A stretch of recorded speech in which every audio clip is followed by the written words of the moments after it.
تلفزيون تግራይ ድምጽ ወያነ አቤልኹም ንህዝብኹም ደትወግነ ኣለኹም ንህዝብኹም ደጽቡቕ ተምጸለኹም ኣብ ገጠር ከይድኩም ዶ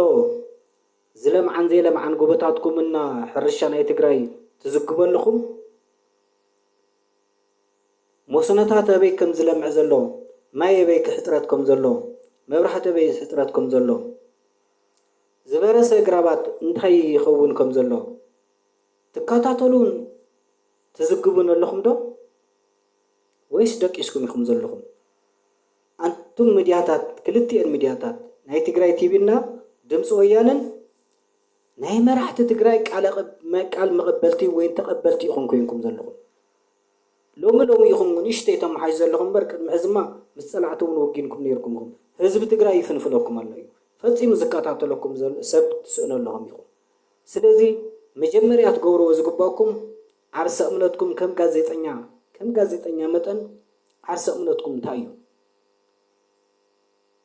أنا ጋዜጠኛ ሓላፍነተይ ብዝተማሃርኩ መሰረት ክሰርሕ እየ ነፃ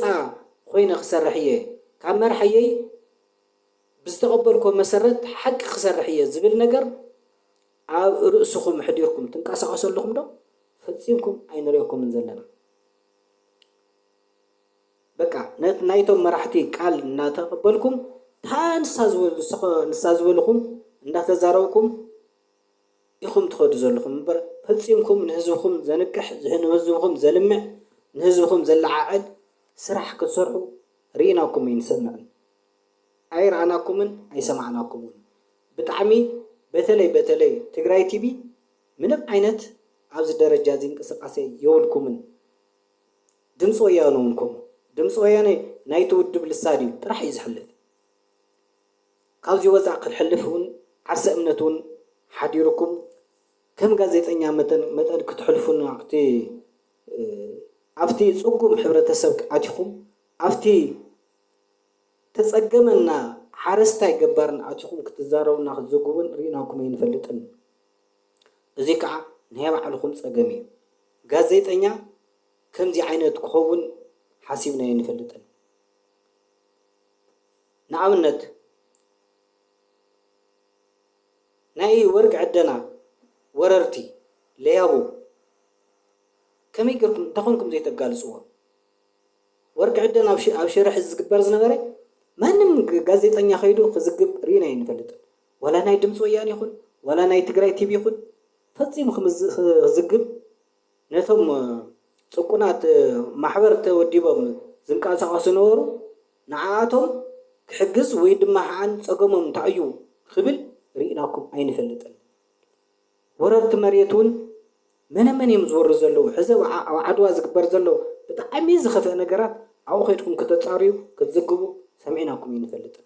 በቃ ኣፍታ ቢሮኹም ኮይንኩም እንታይ እዩ መንቀሳቐሲ መኪና ኢልኩም ሲልኩም ኣበልዲኹም ሲልኩም ወይ ፀቕቲ ናይ መራሕቲ ድዩ እንዳበዝሕኩም ኣይርደና ኣብ በለካ ለኽዓካ ዘይረብሕ ነገር ስኢሉ ኣብኣ ኮይንኩም ተባዛበልትና ኣባ ጥሜት ይሞት ኣለዉ ኣይተመለስ ንዓዶም እዚኣ ጥራሕ ክደጋግምዎ ንሰምዐኩም ኣለና እዚ ጥራሕ ኣይኮነን ተማዛበልትና እንታይ ይበልዑ ኣለዉ እንታይ ክመፆም ኣለዎም ንዓለም ክጋዋሕ ሓገዝ ንኽርኽቡ መድሓኒት ንኽርኽቡ ክትዝግቡ ኣለኩም ዓዶም ንኽምለሱ ክትደፍኡ ኣለኩም ቃለ መሕተት በብእዋን እናኸድኩም ክትገብሩሎም ኣለኩም ናብ ምዕራብ ትግራይ ናብ ምብራቕ ትግራይ ናብ ደቡብ ትግራይ ዘሎ ሽግር ናይ ሕፅረት ማይ ይኹን ናይ ዝተፈላለየ ነገር ክትዝግቡ ኣለኩም እንተዘየለ ከም ተራሰብ ኮይንኩም ከም ተራሰብ ካባይ ዘይትሕሹ ተራሰብ ኮይንኩም ትነብሩ ዘለኹም